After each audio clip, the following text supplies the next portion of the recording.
Assalamualaikum warahmatullahi wabarakatuh. Nah, hari ini aku mau jelasin kalian tentang pesawat sederhana. Sebelumnya aku mau kasih tahu dulu kalian, apa sih pesawat sederhana itu? Jadi, pesawat sederhana adalah alat bantu untuk mempermudah dalam melakukan suatu aktivitas.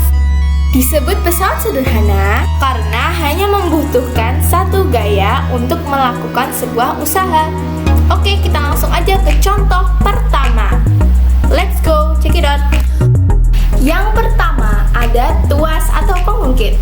Jadi, tuas atau pengungkit itu untuk mengungkit atau mengangkat suatu benda dalam bentuk sebatang kayu, sebilah bambu, atau logam yang diberi gaya pada salah satu sisinya.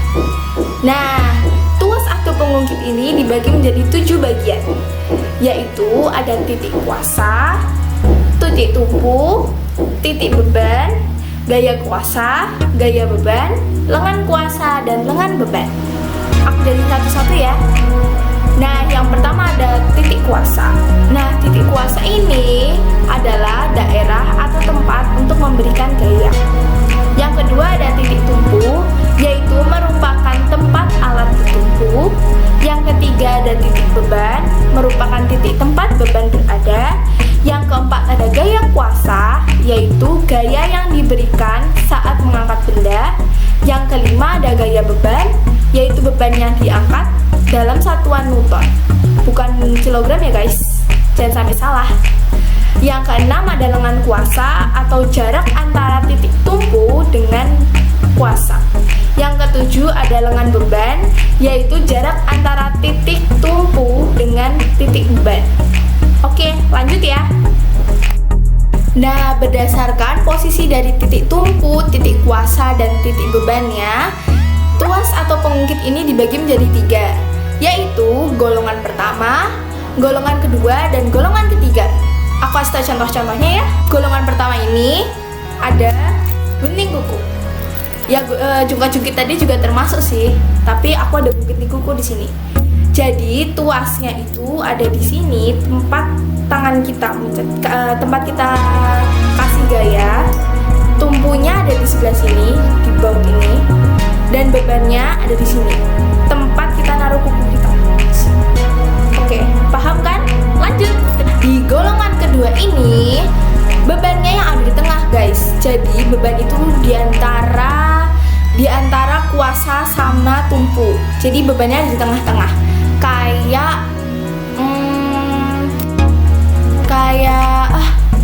Itu apa, gerobak dorong yang buat ngangkut semen sama pasir biasanya. Itu juga kayak gitu kan, bebannya ada di atas sini. Kuasanya itu, tumpunya itu roda, kuasanya tangan kita buat dorong, ya kan? Nah, aku punya contohnya nih, nggak cuman gerobak dorong doang. Bentar ya, aku ambil dulu. Nah guys, ada di sini. Oh, jadi contohnya ada di sini. Kelihatan nggak? Nah, jadi kuasanya tuh ini. Kuasanya tempat kita tarik ini. Bebannya adalah oksigennya ini, tabung oksigennya. Dan tumpunya itu adalah rodanya ini. Oke? Lanjut. Nah, golongan yang terakhir nih, yaitu golongan yang ketiga. Nah, golongan yang ketiga ini yang berada di tengah itu malah kuasanya. Jadi kuasanya itu berada di antara beban dan tumpu. Mau lihat? Kayak gini. Contohnya ada pinset. Nah, coba kalian lihat nih. Kalian lihat, bebannya ada di sini. Kuasanya tempat tangan kita di sini. Tumpunya di sini. Tumpunya di sini. Kuasanya di sini. Bebannya di sini. Misal kita mau ngambil skrup. Kita beri gayanya di tengah, guys. Pakai tangan kita.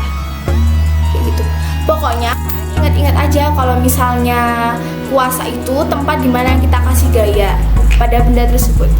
Mau itu di tengah, di pinggir, dimana tempat kita kasih gaya itu adalah tumpu. Itu adalah kuasanya. Lanjut. Nah, selanjutnya aku punya contoh dari bidang miring.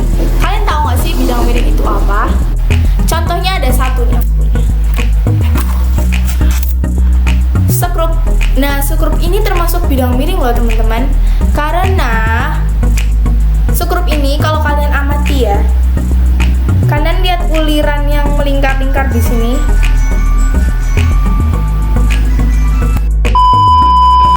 Nah, kenapa sekrup itu termasuk bidang miring ya?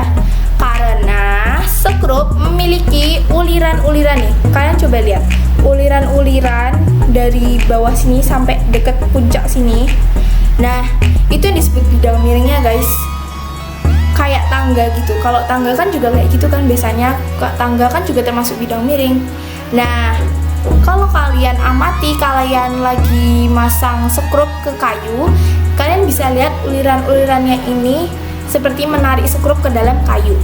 Kayak ya misalnya nih kayu, kalian masang sekrup kayak gini kan, kayak menarik sekrup ke dalam kayu itu.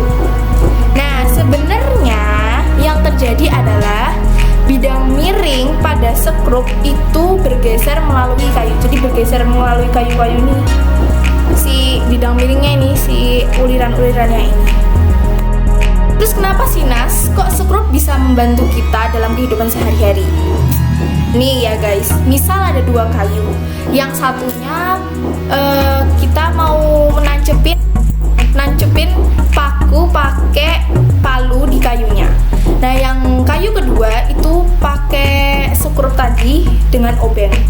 Nah, ternyata kalian tahu nggak guys, kalau kalian mau nancepin paku ke dalam kayu, itu ternyata gayanya lebih besar daripada kalian menancapkan sekrup kepada kayu. Nah, ini membuktikan bahwa sekrup sebagai pesawat sederhana itu membantu banget dalam kehidupan kita sehari-hari. Karena dengan usaha yang sedikit dapat menghasilkan gaya yang besar, ya kan? Kalian cuman pakai obeng buat dorong kayu, buat dorong sekrupnya kan nggak mungkin membutuhkan gaya yang besar, ya kan? Itu usahanya kalian cuma kecil, tapi buktinya sekrup itu bisa nembus ke dalam kayu, ya kan? Coba pikir. Lanjut. Nah guys, yang terakhir ini aku ambil contohnya dari pesawat sederhana pada tubuh kita, yaitu ada saat kita pas jinjit.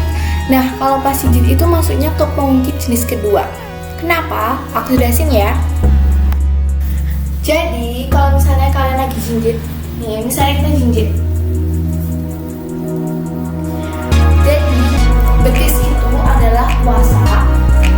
Di sini, di dekat tumit itu adalah beban, dan telapak yang menginjak lantai itu adalah tumpuannya yang menahan kita gini. Gitu guys. Jadi kayaknya masuknya kalau misalnya yang jinjit tadi masuknya adalah tuas atau pengungkit. Oke guys, sampai di situ dulu videonya. Sampai ketemu di video selanjutnya. Kapan-kapan. Dadah. Wassalamualaikum warahmatullahi wabarakatuh. Dadah.